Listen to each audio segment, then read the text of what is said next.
Hey guys, welcome back to the Course Grind. I'm Ethan from Empire Coffee, and I'm here with my co-host Paul from Derelict Coffee. How you doing, Paul? I'm good, mate. And you? Oh, can't complain on a beautiful wintry day like today. It's fantastic. I don't know about you, Fantastic. but we've got sunshine, which is the first time we've really seen sunshine in a good few days, so it's quite nice. The sunny Hawke's Bay, they tell me. Yeah, over here in Wanganui, we've had it for days. To be fair, Not we've floating. had a very mild winter, so we're very, very lucky there. Nowhere near as much snow on the ranges as we normally get.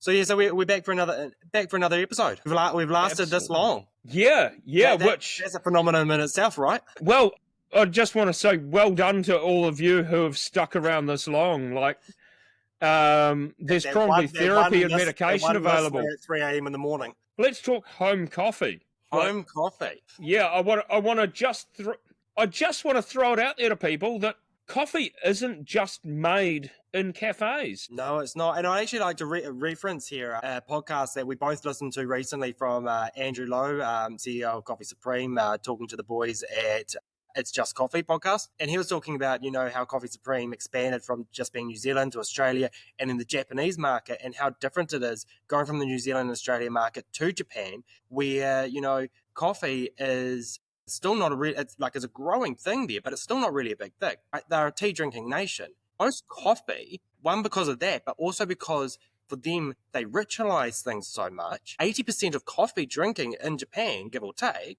is drunk at home. So whereas a cafe that might be doing 30, 40 kilos a week, he's saying would do 6 or 7 kilos a week over there, because most coffee is consumed within your home in your own four walls, which is quite phenomenal to actually think about in comparison to New Zealand. And we're talking specialty coffee here. We're not talking instant coffee, guys. I know that there are probably more instant coffee drinkers in New Zealand than there are anything else. We're talking specialty coffee here. Yeah, and you lot of instant coffee drinkers, you're dead to us. It's coming from the guy that sells instant coffee on the shelf, right? Hey, we don't talk about that. That's not produced by me. I'm merely providing a service. Yes. But yeah, so I thought that was a good segue into today's topic, actually, because there are cultures in the world that home drinking is huge. And I think we saw a massive increase in home brewing coming through COVID. Absolutely. When everyone was locked up and the cafe doors were shut. And that's a really interesting point. And I've said this a number of times during COVID and since, that again, even pre-COVID, even in my previous career working for a big box retailer, we were seeing the rise of people cooking at home with all the cooking shows and that sort of thing. Just a better hospitality experience. Yeah, and again, everybody was creating a COVID V60 recipe or AeroPress recipe, but it was that people will bring that hospitality experience home. And again, with a couple of years-ish of being locked in your house and not being able to socialize, people put the time into trying to replicate what they were enjoying in a cafe at home. And again, baking, cooking, coffee, it's become a big thing. It wasn't just about the replication. It was about the education. People had time, Yes. Lives, in a way, lives stopped, right? So people suddenly had all this time that they had no idea what to do with. And in a society that lives on going from A to B, 9 to 5, right? It's a scary thing having all this time and nothing to fill it with. So people found a way to fill it. We saw a massive rise of Instagram handles for food and beverage over that period of time, from people that were like, well, what else am I going to do with that time? Let's learn something. Let's try something different. And yes, a lot of them walked away from it and were thank frick that COVID is over, because I hated that. Yeah, but a lot of people who had come out of that, and I know talking with Frenchie from Flight when he was there, account manager, how after COVID there were a number of new carts popping up. People had spent their time making a lot of coffee at home, really enjoying the process and stepping into the fray. And again, that comes back to in the first episode, one of the comments that I made about how the market is saturated.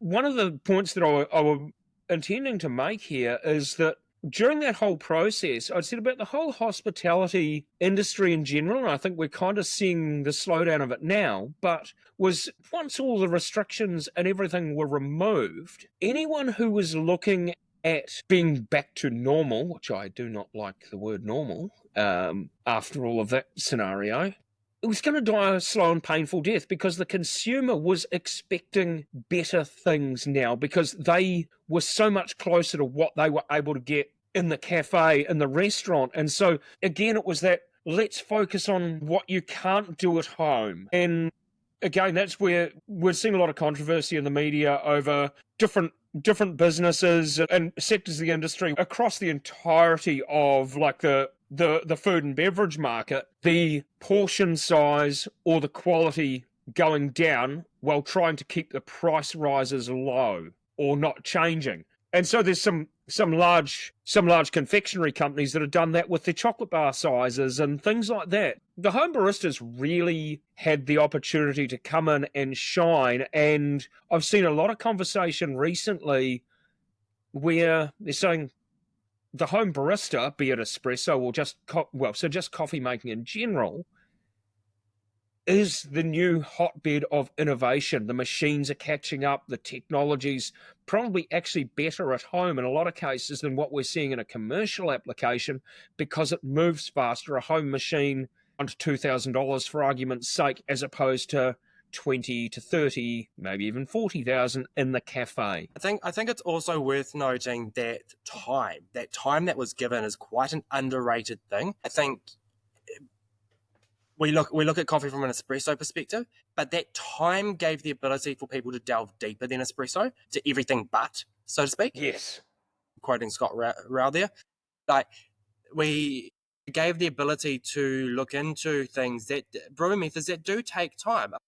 For me personally, I love a great Chemex. 99% of people aren't going to touch a Chemex when you tell them that actually you need to step back and give yourself the time to brew it. Yes. Right? It's a meditation. It's a process. As Japanese coffee drinkers look at it, it is a ritual. Nobody has time in a 9-to-5 work life to do that unless they're walking into a cafe brewing it for them. Yes. Or it's only on a Saturday morning when the kids might still be in bed or they've got nothing planned until lunchtime. However, this freed up that time for people to actually start looking more and wanting to try different things and experience different things. And I think that's fantastic. Like, overall, I feel for the coffee industry, COVID was actually had a lot of benefits. I'm not saying it was all benefits. There was definitely some detriment from COVID for the coffee industry and for hospitality as a whole. But I do believe that there were some major benefits of COVID for the industry, like any event that happens and the ripple-on effects it has.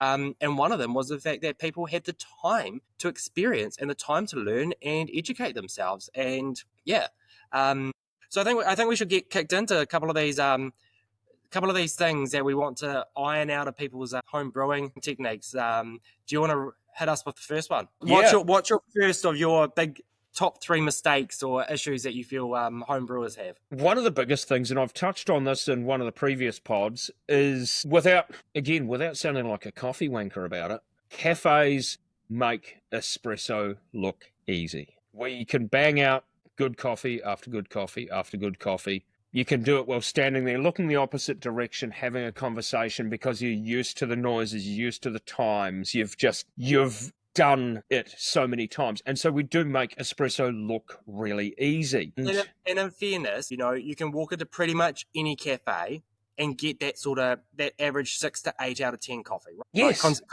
consistency. And so everything we talk about, value of coffee, we're talking about looking at that 9 to 10. But you can always get 9 times out of 10, you can get a 6 to 8 out of 10 average of coffee wherever you go. Absolutely. Right? And a lot of that is, as you said, becoming used to the environment and training under pressure, because there's a massive difference between learning to make 1 or 2 coffees at a time to being thrown into a Saturday morning shift doing 500 cups. Yeah, and absolutely. And one of the things I'd say there is any fall can make a good bean taste bad. When you try to make a average bean taste exceptional, there's no amount of skill or equipment that can do that. You are fighting an uphill battle using cheaper commodity grade coffee at lesser quality. And it's the same with roasting. We can't turn a commodity grade coffee into a competition lot no matter how good at roasting we are. But we can turn and I have a few times turned a good specialty grade coffee into commodity grade charcoal. It's one of those things, and it is a sum of its parts. And so having the confidence and a basic routine of controlling your parameters and the variables. So the likes of knowing that your water's consistent, knowing that you've got the same dose of espresso going and you're working on the same yield and the same time. Just knowing what you're changing and how that affects what you're doing. I've seen that so many times, be it with espresso or other brew methods, even the humble French press. I share James Hoffman's French press method with so many people. I've got it written out on brew cards that I give to people. And I've had numerous people say to me, that has improved my home coffee game. Even the cheaper end of the supermarket coffee, it has improved it to the point where people are like, okay, I can see how this makes my coffee better.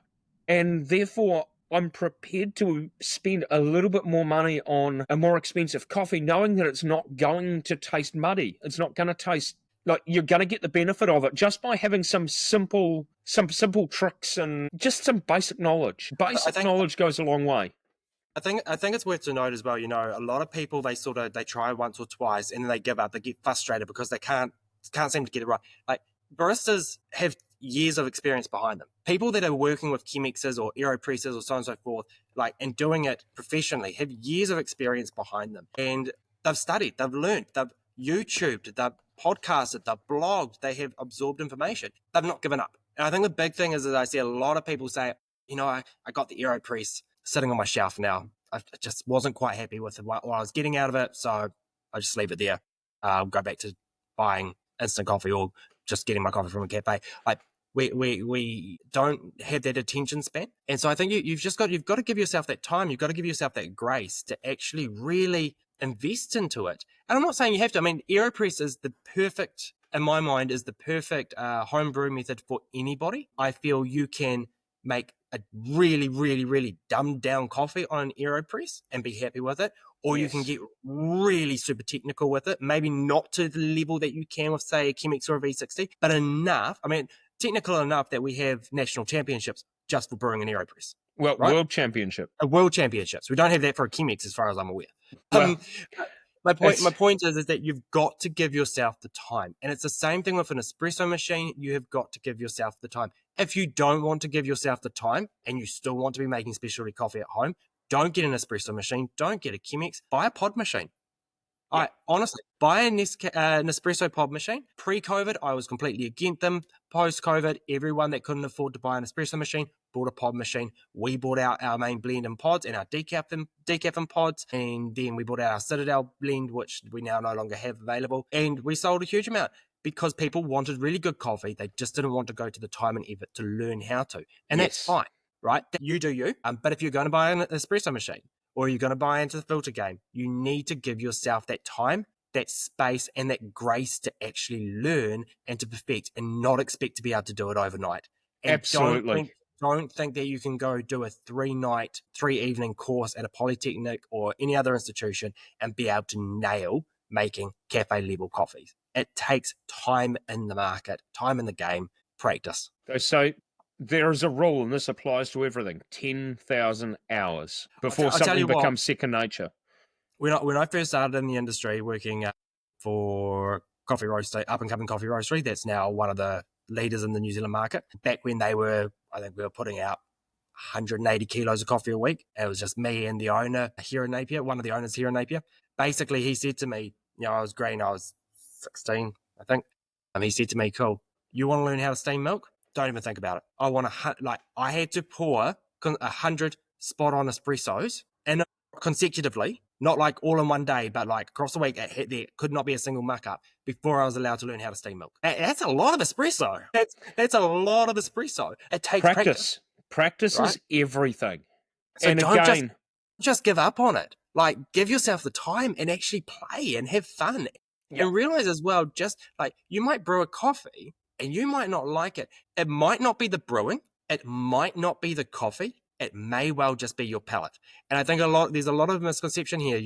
We sort of, especially in New Zealand, our palates are sort of designed to expect a certain flavor profile from coffee. And so when we don't get it, we complain that it's bad coffee, or we just don't, it's not good, or I didn't make it right.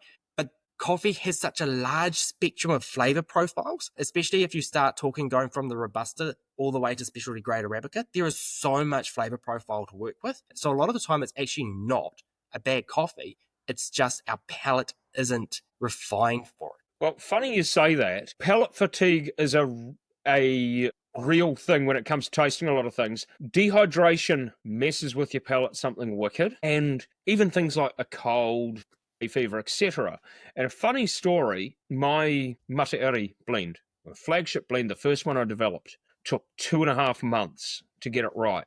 Yes, I was teaching myself to roast, but the funniest thing is the profile that we've finished with and that has been in production for a couple of years now and is absolutely fantastic. I ditched that profile and went completely back to the drawing board and arrived back on exactly the same profile again due to palate fatigue. And the only reason I actually picked that profile up again and tried it is because I saw it sitting on the bench and I made a coffee with it one day at home. Went to work and made another coffee with it there. And then I decided to look up in my roast software to see what the curve was. And I found that I'd put notes in the system that straight out the roaster tasted fantastic. At 2 weeks, which I'm a big believer in aging coffee at least 2 weeks, I'd put the notes that it tasted like cardboard and wet sack. And so I left it sitting on the counter for another 2 weeks and forgot about it.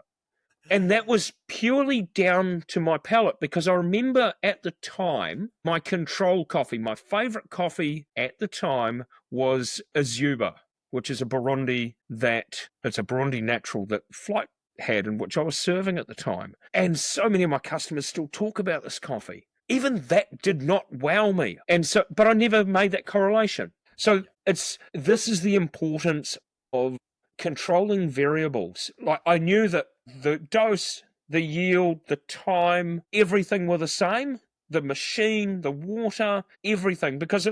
And with water, Wanganui is known for its hard water and we chlorinate the life out of everything. Whereas in the cart, I have second stage filtration and a softener. So I have effectively perfect coffee water without manufacturing water.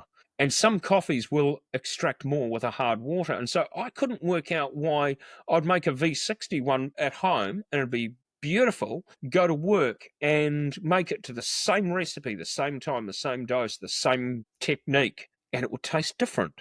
But then when I'm pouring them, because for years I'd done Black Friday, where I'd have a 1 bag just for the day and would do an entire bag of coffee, rare and exotic coffee, as a black filter coffee. And so I'm pouring it all day long, and I'm having a sample at the end of it to see how it's pouring. It's pouring beautifully, consistently all day long, but when I've had this coffee at home in the morning, it tasted different, and that was down to the water. So there's so many variables, and if you're not controlling those, you're pretty much swinging blindfolded. And so most people look at you a little bit sideways when you talk of make your espresso on a scale or make your French press on a scale, weigh in how much coffee you're putting into how much water. And I don't want to go to that extent. And I think, well, would you bake a cake just by eyeballing the mixture? If you would, I don't want to eat your cake. That's a disclaimer. You can have your cake and eat it too. Cake sounds good to me about now. I'm going to roll on to the next one. Yeah, I was going to say, one of my big ones that I keep getting, and I get asked, people genuinely want to know, so this is really good. And it's actually going to lead into the surprise debate at the end of this podcast, because there is a controversial topic I want to raise. But I don't think you and I actually see eye to eye on this one. Oh, I like this even more. And that's to do with coffee at minus degrees, right? Home storage. Yes. Home coffee storage. So I hear a lot of people, that will just leave their coffee sitting there in the bag. It's not sealed. I know for both of us, we have bags that are resealable, but there are bags out there that aren't resealable. It just sits on the bench. It just sits there. Or if you've got a grinder, it just sits in your hopper. Coffee gets damaged based on its environment. And that damage impacts the pour, impacts the flavor profile, and impacts the aging process of coffee. So you leave it out on your bench in direct sunlight, it's going to sweat, it's going to damage. So moisture on those beans, that degrades the bean quality. That's probably my biggest pet peeve, is the moisture on the beans and seeing people leave their coffee in place that is going to get hit with sunlight or right next to an oven, right next to a stove where there is heaps of heat and it's forced to sweat. And that could be the same as leaving your coffee in the hopper, right? Yes. Basically, coffee is like, in terms of food product, right? It is a food product.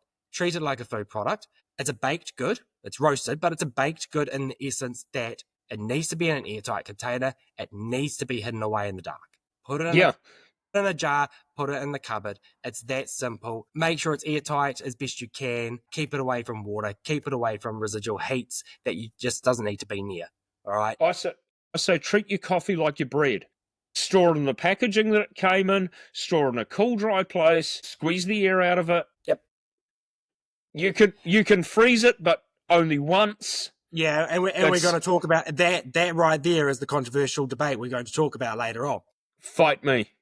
Fight me. But I think you do need to give it justice. You do need to treat it right. I mean, the reality is that you can use coffee that's damaged. Like, you can use coffee that's environmentally damaged, but your profile of that coffee is going to change. And so that sort of responsibility is on you as the user, that if you want to get the best out of your coffee, you need to treat it right. You need to store it properly. And Yes. it's probably one of the biggest, like, for me, I find it's probably one of the biggest asked questions, is how to store coffee, which is great because people are asking that question. It is probably the sort of coffee 101 that anyone should know. So it is good to hear people are actually asking and wanting to know more information. And a lot of time, those are people that are starting wanting to learn more about coffee because they're starting their home journey as well. So yes, that's my one. Do you want to roll into your next little pet peeve? We live in a hugely consumerist society, and don't get me wrong, as a business owner, we love to sell things.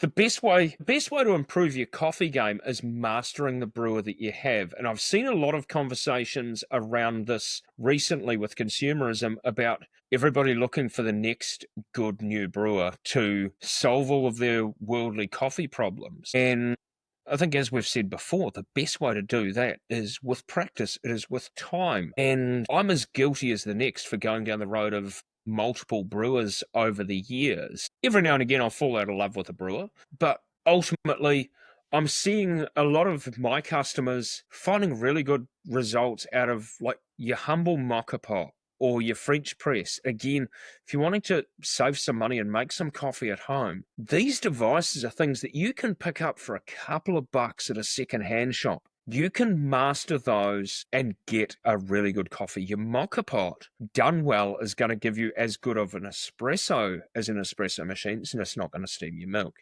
Your French press is going to give you equally as good a coffee as your V60 or your AeroPress. And I say this having brewed the same coffee, the same time, side by side with a Kalita Wave and a AeroPress. Sorry, Kalita Wave and a French press. Don't get me wrong, someone's going to fight me in the comments and tell me that a French press is immersion and the Kalita is percolation drip. Yes, I'm aware of that, and the subtleties are there. Absolutely, you can notice those subtleties. But aside from that, master your technique. And this is something I'm going to say before. I'm going to throw my brother under the bus with this. I donated him some Costa Rica about a week ago because he was in New Zealand and was running low on coffee. And he said, "Oh, just whatever you've got, it all tastes the same through the AeroPress." And I said, "Yep, I think that's your technique, not the actual AeroPress." Because again, I'm going to say some coffees, if you really go deep down the rabbit hole,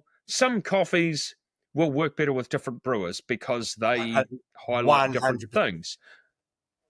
But until you're nailing your recipe or just being consistent, you're never going to notice those things. I mean, 60 grams a litre for drip, 75 for immersion. Please don't pull out a dark roast or a V60. And that's the thing. There's like lots of different things that work well with different forms. You know, it's like I know for us, we've got some single origins that we've gone through over the years that, you know, I definitely wouldn't put through espresso. I've had some that I've been like, actually, that's really nifty through espresso. And same thing on the filter side. I'm like, actually, that AeroPress rocks, but that one really, it just doesn't work. Right. Yeah. And so like different coffees work with different brew methods. Again, I think this goes back to the original comment of don't give up. Like, because just because that coffee's not working through that brew method doesn't mean the next one you try isn't. You've just got to play. You've just got to learn, and you've got to find your rhythm with it. And find what you enjoy in a coffee. This is something as well that you're medium to darker roasts are going to work better in a mocha pot, that you're going to be able to put a good amount of milk in to bring some sweetness. I'm actually a big fan of a medium roast through an AeroPress. Like that is my go-to. My go-to at home is our Gatehouse blend through the AeroPress. That's not to say we don't put others through. I love my Columbia through there as well, but I'd never put my Gatehouse or a Chemex. It just doesn't. It Yes. does not work because again, it's a different brew method. Yeah. And so your medium to darker roasts are going to be a good starting point through a mocha pot. Go something medium through your French press. And again, it's another thing, understanding what flavor profiles influence coffee if you're going down the single origin route. But nail something that's predictable that you can get all year round. This is why roasters have blends. A blend is mixing a number of different coffees together to make a consistent taste of brown. Something that is familiar to you that you can get all year round. Whereas some of your single origins, they may be, well, they are by nature a lot more limited. And so you just get confident with it, and suddenly it's disappeared off the roaster's website, and something completely different from the same countries come through, and it throws you for a six. And I would like to point out in discussion of the blends, just because, there might be 3 or 4 or 2 single origins in that blend, right? That doesn't mean that there's consistent supply of those single origins either. So there are times where roasters have to go, well, shit, we can't access this coffee anymore. It is in our blend. What are we going to do? And so there is times where there's a bit of inconsistency because they've had to go back to the drawing board with their blend and find an alternative to create a redevelopment, or price point has skyrocketed through and they've said, we can't actually afford to bring this in anymore. We need to redevelop here. And what will happen 9 times out of 10 is a roaster will work with that blend to try and find the closest point possible in flavor profile and quality, so not to upset that consistency. And a lot of the time, you wouldn't know the difference, right? No. A lot of the time, you would not know the difference. Sometimes there is a marginal difference, and you do notice it, and it might make no difference to your perception of the coffee. But it's not. You've got to realize again, we are in a food and beverage industry. We are working with a raw material, and it is a fruit, right? Yes. So it is seasonal. Well, and that's a point that I'm going to make, is you will notice some roasters have a seasonal blend. That is designed to change as the seasons and availability change. You have some other roasters who will have a house blend like Ethan does with Gatehouse, and like I do with Materi and Mangara and so forth. And some, and again, I don't want to throw you under the bus, but a really good thing that I love to see on a roaster's website is where those coffees have come from. It's about transparency, and it also helps as a consumer. You can see that, okay, we've made a change with our blend from using a Brazil as a base to a Timor. The flavor profile may not have changed significantly, but we know that there is going to be a change from the last time I brought it. Like these things help you as a consumer understand what's influencing your coffee. And again, if there is going to be a little bit of a change, like the whole transparency and education side of it is part of what specialty coffee's about. It's one of the advantages to buying direct from a roaster or your local cafe. If they're well versed in where their coffee comes from, they can, again, explain to you as a home coffee enthusiast or even just a home consumer that, okay, you enjoy a coffee with chocolate and caramelly type notes and you don't like citrus. A roaster will be able to make a recommendation on that type of thing. If you're in the roastery's flagship cafe, in most of your main centres, you have exactly that. Because I know citrus acidity is a huge dividing line for people. Some people don't like the fruitiness of Ethiopia. Some people, so it's about having the conversations, and you'll know that you find the right cafe or the right roaster when they're happy to take the time out and have those conversations with you, because they are passionate about their craft and they want to share their special interest with you, and they want to see you get better coffee at home. So I think the next point I wanted to make, and the next mistake or issue that I have, which is I think is very clear cut, black and white in regards to, actually leads well from what we're talking about here, and that's let it bloom. I've spoken to a lot of people who brewing coffee. So just talk about what the bloom is for a second. So in a general term, bloom is once you've got your coffee in your filter for your Chemex, your V60, whatever you're using, you're pouring a bit of water over it and you're just letting it sit. right? You're just letting it sit. It's a gentle amount of water over it, so you're not forcing it through. You're just letting it sit. What that does is that helps coffee release any remaining CO2, so you can get a full and better brew. A lot of people, because they don't know that, or they see that and they think, what's bloom? Not going to worry about it, not going to look at it, skip that step, right? And just go straight to extraction of their coffee and then wonder why they're not getting a good flavor profile coming through, why it's coming through quite sour or acidic. Yep. And it's such a key, like that, along with using the correct temperature of water while you're home brewing through any of these soft brew methods, I think are probably two of the biggest key factors for causing acidity and sour flavor profiles coming through in your coffee, as opposed to what it actually should come through as. And those are really interesting points. And so, to my understanding, and I say this with that disclaimer in case I'm educated on this, and I'm quite happy to be, while there are still bubbles coming out of your bloom, and you'll see this when you bloom your coffee, while there are still bubbles coming out, that means that there are still dry spots in the coffee bed. And the general rule of thumb is a 1-to-3 ratio.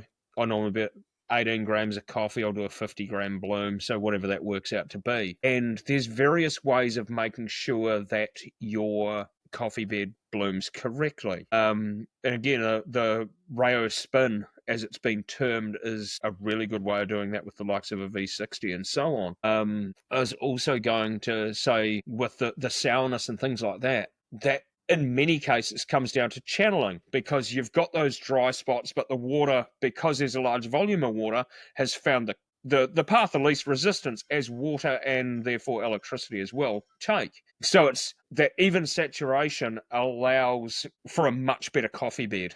There was another point that I'm going to make. From my understanding, and so here we are, we've got a conflicting understanding here, and we will go away and find out what everybody else has to say on this before the comments come through. My understanding is, in a similar context, is about those bubbles, and those bubbles are the remaining CO2 being released from the coffee. Yes, which that is the fact that the CO2 won't be released without it getting wet. No. And I think it's important to note, when coffee is roasted, it absorbs all of the CO2. Right? It's part of the roasting process. That is why no matter where you sit in terms of you drink your coffee at 7 days, you drink it at 14 days, at 28 days, 6 months down the track, a roaster will never recommend you drinking your coffee before day 3. Like day 4, day 5 is really my preference to tell people. But I realize at the end of the day, when you run out of coffee in the jar and you go down to the roastery and you don't have a lot of options, right? Day 3, because that's time that the coffee needs to sit to release that CO2. So the same thing with the blooming process, because the blooming process isn't a quick, done, 10 seconds later, let's get back into it. You need to give it 30, 40, 50 seconds, depending on the coffee, right? Yeah. It's like kneading bread. You need to let it rest once you've kneaded it before you move on to the next part of the process. It's the same thing with freshly roasting coffee. It needs a couple of days to rest. Same thing with working with your Chemex, your V60, your Calida. It needs time to bloom. It's the same process. And that, I think that there is the heart, like where I see a lot of people fail on soft brew methods. It's also where I think the whole meditation and ritual, I'm a big believer in the meditation, the ritual aspect of your alternative brewing methods. Yep. I think that's where it really plays a part, because you have to stop. You physically, body-wise, you cannot keep doing anything to this coffee. You have to stop and let it breathe. You have to breathe with it, basically. Yeah, and that is, funnily enough, and again, to raise or to throw names out there in the industry, that's pretty much the whole point of what Zooey and Brooke at Pour and Twist. Yes. That was Zooey's purpose of the business, was to slow down. That is why they only manual brew. It is to slow down. It is that slowing down and enjoying it. And going back to the degassing, that is why when you walk down the coffee aisle in the supermarket, it is so aromatic. You can smell the coffee. That is, your coffee bags have that valve in the back of them that everybody squeezes to smell the coffee. That is to allow the degassing from the roasting process. You may have heard the term first crack. That is, as the coffee's roasting, it's building up internal pressure from the temperature, from the breaking down of the molecular structure of the coffee, which therefore allows it to extract. and that build up of pressure makes it crack. If you like the taste of charcoal, you can head into second crack. It will actually do it twice. But yeah, so that was my next one. Is let it bloom, let it breathe, give it some time. Yes, Or absolutely. we've got one more each, and then we roll into the encore round. Well, one more. So give us something here, Paul. What's your pearl of wisdom for the day? Shit, you're making me think about this. I actually thought this was going to be a lot easier. As you can tell, Paul did absolutely no prep work for today. I did 5 minutes, so at this point in time, I'm ahead of the game. With home coffee, and this has been said a number of times, and I remember when I was just a home coffee enthusiast, and now I'm just a glorified home coffee enthusiast with a microphone. If you're going to spend $1,500 on your coffee setup, spend $1,000 on your grinder. Like, don't underestimate the importance of your grinder. Like, don't get me wrong, coffee grinders do not look exciting on Instagram. Some of them do. No matter how much you really lick, no matter how many times you lick the screen, you can't taste Instagram, but you'll taste the difference with a decent grinder. And I say this, I've got 4 or 5 different commercial grinders. I've had a few hand grinders, and one of the things that sticks with me, and I know this is not necessarily the pinnacle of hand grinders, and people would balk at the idea of $600 for a hand grinder. A mate of mine who had a cafe, he's exited the scene now, brought a Commandant hand grinder. Brought it down to me one day, and I made an espresso with that. And for the last few years, I've explained or described that coffee as coffee in adult print. The flavor notes were just so, they were just so clear. Yeah. You got one, you got another, you got another. And again, this is something we'll come back to in the future about our best investment in coffee gear, and I'm pretty certain what we'll come out with will surprise you. But a grinder, like, these are the common things that get overlooked by people entering into it. I had done it in the past, buying a cheap grinder. All grinders are the same. Buy a decent grinder. I think it's what you'll pay for a... What's that, sorry? I think it's worth to point out that once upon a time, it was about the coffee machine. You get the right coffee machine and spend your money there. I think now we were out with coffee machines, and somebody again is going to hit those comments and say, no, that's not right.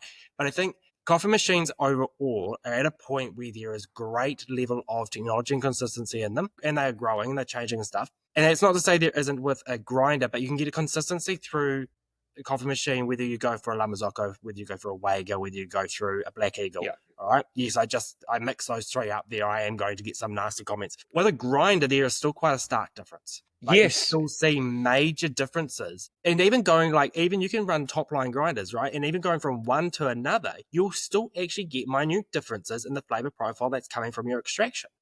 Yes. If you're going to spend money anywhere, definitely spend it on the grinder. I think we can even take a step back there and say, buy a grinder. Yes, and right? that is a good point. If you can't afford a grinder, 100%, I'm not saying don't drink good coffee, all right? But if you're going to invest a little money, make it the grinder first. You can pick up some really good grinders from like the likes of Fellow for, I think, $400, $500, $600 dosing grinders. Single dose grinders. Get a good grinder. Just start there. Get a good grinder for your Chemex or your AeroPress or whatnot. Don't worry about the coffee machine, just get the grinder. Because part of the problem is that, and we still see it with some old school cafes where there's a lot of pre-ground coffee being used. All right. Yep. So people at home are using pre-ground coffee. Cafes will feel like they're about to get into a rush and they'll pre-dose because they're using an old grinder that still allows them to pre-dose a whole pile into the cage. Decaf being a major one, and that's a different conversation because a lot of that's to do with value of having an additional grinder. But by pre-grinding your customers, you lose about... I went there. So somebody can correct me if I'm wrong here. I've always got under the understanding that after about 5 minutes, you lose about 30% of that flavor in that coffee because of all the exposure it suddenly got to ear. I read recently it may have been a social media post by a roaster. I believe they were in Europe, Northern Hemisphere, but it was certainly somebody that I follow, and I do have a lot of respect for the conversations they bring. And they were explaining how they had just done a blind cupping that featured pre-ground coffees in it. They said, while yes, there was a quality difference, no, we could not go around the table and identify which was pre-ground and which wasn't. Just like in the coffee tastings I've hosted in the past, no one's been able to pick the decaf. Dude, I'm trying to argue for people to buy a grinder here. I want them No, to spend money with our suppliers, so we get we well, don't get kickbacks in New Zealand. yes, no, but I do agree with buying a grinder because of the fact it gives you so much more control. I've tried using pre-ground coffee in the past, and it is such a tiny change to particle size based on temperature and so on that can take you from not being able to get a reasonable extraction to getting a reasonable extraction. And again, it's that you can compensate by dosing more or dosing less. So even half a gram of coffee difference will make a huge difference. But it is so much more challenging if you don't have a grinder. And I'm just going to put in here now a quick tip for anyone who's new to grinders or anyone out there who's buying a new grinder. When you buy a new grinder for home, go to your roaster and ask them if you can have or buy half a kilo of like roast defects, or go to the supermarket and buy the cheapest, nastiest coffee that you can buy. You can get a kilo of coffee beans from the warehouse for $24 right now, as I keep getting told on Facebook. Yeah, I would. Yeah, I'm I would, advertising the warehouse here. I don't know why, but you know what? It's dead coffee. well, yeah, but as so for me, I do bags of roast defects called It's a Mistake, and about $5 or $7 for half a kilo or whatever it is. It's very cheap, but the idea is they're not worth drinking. They're not right. I'm not happy to sell them. As roasters, we have these things, and we use them for seasoning burrs. When your grinder is manufactured, the burrs are cast or machined, and they have some slight imperfections on the edges. You'll notice for the first, again with a home grinder, you might notice for the first bag of coffee, every coffee that you'll pour will be slightly different. In a cafe situation, you might notice for the first kilo to kilo and a half, they'll be different. So getting these defect coffees from your local roaster for $5 or $10 a kilo helps your roaster move something on without it going to landfill, helps them recover a little bit of cost and keep the price down ultimately, helps you get a far better coffee because your grinder is going to be much more churnable once you put your favorite coffee in there and you elevate your coffee game. And that's something that I learnt the hard way. Didn't know any different, and now I do. I'm glad you brought up grinders and the discussion around that, because it actually leads me into my final one quite nicely there. I'm sorry I made it easy. Mate, like I said, I did 5 minutes of homework. I don't know what your excuse was. My dog No grind ate it. size is the same. This is a big one. No grind size is the same. And I say that because I get a lot of people saying to come in and, when you got a coffee bar or a cafe or whatnot and you're in the coffee game, you still get people that are buying coffee from the supermarket, even though they're right in the space of a roaster. It's just what it is, whether it be through ignorance, whether it be through financial means, whether it be through preference, whether it be through they just haven't actually clicked that they can buy their beans for home with you. Yeah. And so I still get a lot of them, and they'll talk about, I got this new coffee machine, so I can go get this pre-ground stuff from the supermarket sort of thing, and thinking, all grind sizes are the same. So wondering why when they're using plunger ground in an espresso machine, it's just pouring like piss, right? Yeah. And so no, not all grind sizes are the same. You actually need, and this is where having a grinder gives you that control. You need to make sure you're grinding correctly for what the unit that you're using. Espresso uses a completely different grind level to plunger, which uses a different grind level to V60 and Chemixes, and arguably they still use a different grind level to an AeroPress. Yeah. You actually need to work with that coffee, and especially if you're getting pre-ground, all right? If you've got a grinder at home, you can tweak and twist and play around until you get a grind that you're so happy with for the method that you're using. But if you're reliant on pre-ground coffee, you need to make sure you're getting the right thing. And I would arguably say you probably cannot get filter ground coffee from a supermarket. You can get plunger ground coffee and you can get whole beans. I haven't seen filter ground coffee on a supermarket shelf. And because we've already established I like to watch the world burn, I actually use the same grind for plunger and filter. But I would... We are getting into this controversial side of things now, aren't we? Yep. And I will grind coarser for cold brew. Yes.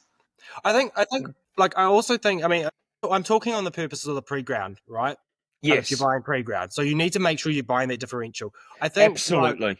with the likes of you and myself included, we look at it differently because we don't look at it from necessarily from just the layer of what method is being used. We look at what method is being used, and then we look at that individual coffee. All right. So Yes, some coffees will extract better in a filter process using a plunger grind, or vice versa. yes, Typically speaking, though, a plunger grind and an espresso grind, you're not going to get a matchup. Like, no. I can say I have never successfully gotten a matchup there where I can swap those over. No, not at all. You'll be drinking dishwater out of the sink if you try and use it on espresso, Yep. or you'll be drinking Coffee grinds. mud if you try and use espresso on Yep. plunger. Well, I think in your sort of non pressurized formats, there is a lot more variance in play, where you can focus more on that origin or that coffee itself, and tweak around there. So you will have some origins that work better with a coarser grind, and some that work better with a finer grind when using it in those different methods. So in its own bubble, it still needs to be quite a fine coffee. Yeah, and because it comes down to contact time. The longer the water is in contact with the coffee, the more it is going to extract. Therefore, the darker the coffee, the more broken down the molecular structure is, and so it will extract faster. And so that actually leads you to, again, the challenge with espresso. Even if you've got a grinder, not every bean that you use, so if not every blend or every single origin is going to perform the same. So if you, for argument's sake, went from Ethan's Gatehouse blend to my Matauri blend, you're going to have to grind them slightly differently. And again, through my range, each of the blends will grind differently. And so I say to people, this is where it is really handy if you're getting into the weeds of really enjoying your home espresso and wanting to learn. Try and buy from your local roaster. Like, porting local's great anyway. And it's a good way to build a bit of confidence, because if you get to know Joe down at the local roastery or the local barista who's running a couple of options, say to them, cool, I want to try this coffee this week. Any tips? They're using it. They are the expert. Use their knowledge. In most cases, they're going to be really happy to share it because they've put a lot of time into learning these things. They want their coffee to perform well. They want you to enjoy it. Conversely to that, I would say if people don't want to share knowledge like that, vote with your wallet. And I think it's also good to note, 99.9% of roasters are online. So if you don't have a local roaster, or if you don't have any that you enjoy, or you just want to branch out and try something else, jump online. Find someone else on the same island as you, or in the same region as you, or just in New Zealand. And particularly try and find somebody that's independent, where I'm a big believer in working with small business, independent businesses, not to say exclusively, and if you don't know, send them a message. All right, send them an Yes. email, send them a Facebook message, send them an Instagram message. There is going to be a coffee nerd on the end of there who would love to spend the next half an hour talking about coffee with you. All right. And that's the thing. The smaller the People that are really educated and really nerdy about coffee love talking about coffee and helping educate other people. That is the sort of people that you actually want when helping you choose coffee for you. Absolutely. And again, your smaller roasters, and again, taking nothing away from the big guys, but the smaller the roaster, the more likely the guy or girl on the end of that email that's receiving your order, when you say, how does this compare to this coffee that I ordered a week ago? A, they're probably going to remember what you ordered a week ago, because they'll be like, hell yeah, that customer's back. Nice. Well, it's But easy enough for them to look up as well. yeah, and they're going to be able to say to you that, hey, grind it a bit finer, grind it a bit coarser. Yep, this has a bit more of this, because they're so heavily involved in it, as opposed to if you're dealing with a massive company, like a multinational owned company, chances are they're packing hundreds of orders a week. That person is a dispatch mule, and that's as far as they go. They may not have spent much time on the machine. They might not have that much to do with coffee. They may not have the knowledge. And so basically, the long and the short of that, the easiest way with that is ask the questions and just continue to ask until you find people that are answering the questions that you want answered. That's a good way to find the people to work with. Now, so welcome to Fight Club. Fight Club. Woo! Yeah. What's the So first here's thought it. about Fight Club? Bring the coffee. What are you talking about? All right. So I know that we have slightly differing opinions here. Coming from different perspectives, I think. I don't think I directly clash with your opinion, but I'm coming at it And from a I different. don't know what this is yet, by the way. I do not know what Earlier, fire Ethan's pouring petrol on, but I'm all for earlier it. we talked about coffee storage. Yes. One of the greatest and longest debates that I know of in the coffee industry is, can you freeze coffee successfully? And is freezing coffee a good idea for storage purposes? Now, there's also a lot of chatter about refrigerating coffee, and that I think comes from a generation past where that was just the normal thing to do. Thank God it has. From the get go, I'm going to say I won't even go near refrigeration of coffee. If you're going to go No. one way, if you're going to do one thing, you do it in a freezer. Just Yes. because refrigeration of coffee, I feel like there's still way too much moisture in the area that can get into it. Whereas once you've frozen something, typically it's not going to get as damaged. But there is, well, I'll get argued on that one as well. Typically, when you freeze something, though, you actually package it better than when you chuck it in the fridge. But the great debate, can you successfully freeze coffee or not? And is freezing coffee a good practice to do? Paul, I'm going to let you open with your response to this one. Absolutely it is. I have over the years frozen a lot of coffee, and again, those interesting and rare lots, things that are coming to an end that you just want to prolong. And so I've done it a lot. I must admit, I have just last night pulled some bags of decaf off their shelf. I know that from a user perspective, it tastes fine, but I don't like how it looks on the shelf at the roast date that it is. And so that decaf's gone to my freezer, and I will use it in beverages because I am confident in its flavour and how it tastes when it comes out. There have been, in my opinion, some instances where coffee, the flavor profile changes ever so slightly. But with freezing coffee, freeze it in its original packaging or vacuum sealer. You can use it from frozen through your grinder or defrost it and use it as per normal. But do not defrost and refreeze or anything like that, is pretty much the standard with that for me. I'm going to argue on a different perspective on this one. Look, if you're going to freeze your coffee, freeze your coffee. I can't stop you from doing so, right? However, I used to drink a lot of wine. I used to because I was working in the restaurant industry with some phenomenal wine lists. And one of the memorable wines that I've drunk was I think it was a 2014 Colorado. I say memorable. It's just one of those ones that just sits in the back of your mind. You always remember. And when I say drunk, I maybe had 50 mils of this thing because it was a tasting process. So talking about freezing coffee here, I would not get to say 150 mils left in that bottle of wine and say, cool, I want to save that for another day. I want to save that for in 6 months or 12 months time, bag it up, vacuum seal it, chuck it in the freezer. That's not happening. And I believe the same with coffee, because I believe for you to fully understand the coffee that you are drinking, you really need to try it on multiple different days and you need to drink it the whole way through, right? I'm also not necessarily a believer in having multiple different coffees on the go at once, different bags of coffee. I think you really, I feel attacked here. to really appreciate an origin, in particular an origin, right? To really appreciate an origin, I think you need to you got to drink the whole bag, right? I do agree with you that you've got, coffees over their age yes, as it do. ages, it changes. But also, it's like reading a book. All right, you read a book once, and you pull out whatever, not necessarily a novel, like a self-help book. All right, we're in the self-help industry. All right, you read a self-help book, and you pull out the information from that book that is relevant to you today. That is the information that you have absorbed today. If you go and reread that book in a week's time or in a couple of days' time, you're going to pull out other things. I think it's important to sort of pull out as much information as you can out of that cup of coffee, as much understanding out of that cup of coffee as you can during the process of that cup of coffee. And I think freezing it off, so even if you freeze off 1 cup's worth and you come back to it 6 months later, yeah, you might get a nice surprise. Oh, I forgot about this coffee. Or, oh, I'm glad I did.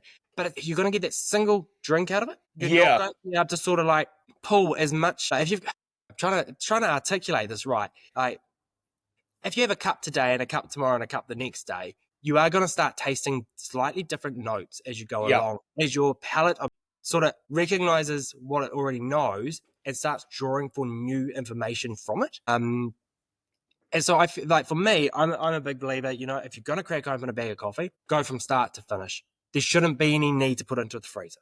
All right. Yeah, I I'm not saying absolutely. don't freeze it. I'm saying there just shouldn't be a need to. Yeah, I agree with you there, and I completely understand and respect the position you're coming from. And I think you are talking more from a coffee enthusiast perspective, and I do agree. And again, as you go through the bag, and I know Mike at Meebs in Auckland, again, to throw another roaster out into the fray that I have a lot of respect for. I feel like we're going to have a lot of people standing on our doors with pitchforks. So if we're not careful, no, I say this. I have a lot of respect for Mike, and having seen the conversations he was starting a while ago about taste testing some of their blends across a course of 6 weeks as to how they changed and how they progressed. And this comes back to that aging and how things degas and how it affects flavors. And so these things are really interesting. And so, as you say, across the course of the bag, and I think drinking one bag from start to finish, it's about understanding that coffee, and you're making changes to how you're brewing and so on and so forth. And so I absolutely agree with what you're saying, there shouldn't be a need, especially from a home coffee perspective. I were more looking at it from a filthy capitalist, from a commercial perspective, where for instance, this prior to roasting, I would order a whole swag of retail coffee, and sometimes you just wouldn't get through all of it in the time frame that you intended to get through it, as I explained before with my own decaf. And so I'd throw it in the freezer, and then I would pull it out 6 months later to use that entire bag to share with customers as a manual brewer, that sort of thing, where I'm not drinking it every day. A moment in time for people to experience something completely different, something new, something out of their wheelhouse that, again, it might be a $25 or $30 a bag coffee a couple of years ago type of thing. Something that people, and again, for people that weren't brewing at home, and I know it was the anaerobic mint honey pink bourbon that we touched on a couple of episodes ago. When I came to the end of that, I vacuum sealed single serve doses of that for my freezer to serve on AeroPress, because that was my favorite way to brew it, that highlighted it the best. And it was for when I had customers who were like, what have you got on AeroPress? And you want something that wows them, something that's really different. And so that's where I feel it has a place. For me, at home, would I be freezing coffee? Not really. I can't see a use case for it, because I think people would argue the use case at home would be like, I brought a blend, I bought it by the kilo. I'm not going to go through that much, but that was the cheaper option, the cheaper way to buy it. So I'll freeze it. I'm a big believer. Same as grind as much as you need, buy as much as you need. Buy as much as you need. Pile on coffee. If you I know it's a more expensive route, but if you're only going to go through 250 grams in a week or in 2 weeks, just buy 250 grams. Yep, and that's why a lot of roasters will not do the bigger bags or that sort of thing on the shelf, because again, if it's being mishandled, this sounds terrible, but if it's being mishandled and misstored at home, by the time you get to the end of it, you think, oh damn, I've run out. I'm going to go to the supermarket. I'm just going to grab the cheapest thing off the shelf to get me through. And you're like, actually, that's not that much different. It's not the roaster's fault most of the time. There's other factors to it. But I have to say, talking about freezing coffee and otherwise, well, I hate to bring up lockdown because everybody would just rather forget. When we went into lockdown, a lot of us at cafe level had a lot of stock of things, because again, you've ordered for a week. And so I gave away a lot of coffee to some of my regulars and that sort of thing. I'm like, there's half a kilo of coffee in the letterbox for you when you're going for a walk, kind of thing, because I couldn't freeze all of it. Spread your legs, you mean? Yeah. When you go out to spread your legs. For what I could freeze, I did. And so there is a place for it. It does still taste really good at the end of it. But is it something I recommend? No, I don't. The freezer is for excess loaves of bread. Time and place, but that time and place isn't a very common time and place. No, it's a specific use case. I don't think our responses on that ended up being as controversial or different as No. So I think we kind of oversold it from you, actually. Yeah. So I think we really reeled you in on that one, made you listen to the end, and found that actually no, there wasn't really much in it. So sorry about that. That was a But see, you listen to the end. So you listen to the end. I just, for all intents and purposes, we're actually pre-recording a bunch of episodes right now, so that we sort of not stockpile, but we've got a few up our sleeve, just as we work through things. And so we actually don't know. Like Paul was talking, saying before, a couple of episodes ago, we were talking about. We actually don't know yet how we're going to line all these episodes up for the initial set. And so if you've just joined us for our first non-pilot episode, thank you for making it to the end. yes. If this is episode number 3, 4, or 5, thank goodness you're still here. So yeah, thanks everybody for tuning in. This is a pretty casual situation. There's no hard and fast rules. We don't want to preach to you. We just want to share our love for coffee and pass on a few tips. Again, let us know your feedback in the comments. And we'll see you on the next one. Peace.